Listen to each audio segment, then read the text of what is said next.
అనిల్ రావిపూడి దర్శకత్వంలో megastar Chiranjeevi, victory Venkatesh నటించిన మన శంకర వరప్రసాద్ గారు సినిమా సంక్రాంతికి విడుదలైంది.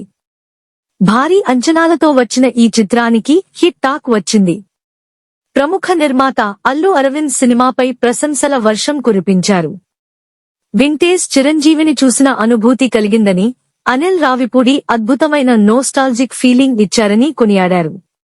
చిరుమెంకి కాంబినేషన్ క్లైమాక్స్ సినిమాకు హైలైట్ అని, ఇది పక్కా పైసా వసూల్ మూవీ అని ఆయన పేర్కొన్నారు.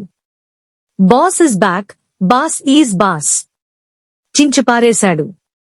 అల్లు అరవింద్ రియాక్షన్. అనిల్ రావిపూడి దర్శకత్వంలో మెగాస్టార్ చిరంజీవి, విక్టరీ వెంకటేష్ నటించిన మన శంకర వరప్రసాద్ గారు సినిమా సంక్రాంతికి విడుదలైంది. భారీ అంచనాలతో వచ్చిన ఈ చిత్రానికి హిట్ టాక్ వచ్చింది. ప్రముఖ నిర్మాత అల్లు అరవింద్ సినిమాపై ప్రశంసల వర్షం కురిపించారు. వింటేజ్ చిరంజీవిని చూసిన అనుభూతి కలిగిందని, అనిల్ రావిపూడి అద్భుతమైన నోస్టాల్జిక్ ఫీలింగ్ ఇచ్చారని కొనియాడారు.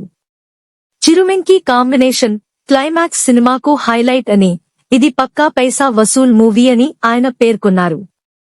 మెగాస్టార్ చిరంజీవి హీరోగా నటించిన లేటెస్ట్ మూవీ మన శంకర వరప్రసాద్ గారు.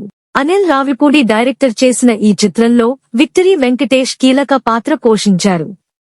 భోడా శంకర్ వంటి డిజాస్టర్ తర్వాత చిరు నటించిన సినిమా కావడం, వరుసగా 8 బ్లాక్ బస్టర్ చిత్రాలను తెరకెక్కించిన అనిల్ నుంచి వస్తున్న మూవీ కావడంతో ముందు నుంచే ప్రేక్షకుల్లో ఇంట్రెస్ట్ క్రియేట్ అయింది. దానికి తగ్గట్టుగానే ట్రైలర్, సాంగ్స్ హ్యూజ్ బజ్ తీసుకొచ్చాయి. దీంతో అందరిలో మంచి అంచనాలు ఏర్పడ్డాయి. భారీ అంచనాలతో థియేటర్లలోకి వచ్చిన ఈ చిత్రానికి హిట్ టాక్ వచ్చింది. మన శంకర వరప్రసాద్ గారు సినిమా సంక్రాంతి కానుకగా జనవరి 12న వరల్డ్ వైడ్ గా రిలీజ్ అయింది. దీనికి ఆడియన్స్ నుంచి అనూహ్య స్పందన లభిస్తోంది. 70 ఏళ్ల వయసులో చిరంజీవి తన స్వాగ్ తో అందర్నీ సర్ప్రైజ్ చేశారు. కామెడీ, డాన్స్, యాక్షన్ సన్నివేశాల్లో అదరగొట్టారు. ఎన్నో సంవత్సరాల తర్వాత వింటేజ్ మెగాస్టార్ ను స్క్రీన్ మీదకు తీసుకొచ్చారని మెగా అభిమానులు సంబరపడిపోతున్నారు. బాస్ ఈజ్ బ్యాక్ అంటూ పోస్టులు పెడుతున్నారు. తాజాగా ఈ చిత్రానికి అగ్ర నిర్మాత అల్లు అరవింద్ రివ్యూ ఇచ్చారు. సినిమా చాలా బాగుందని అన్నారు.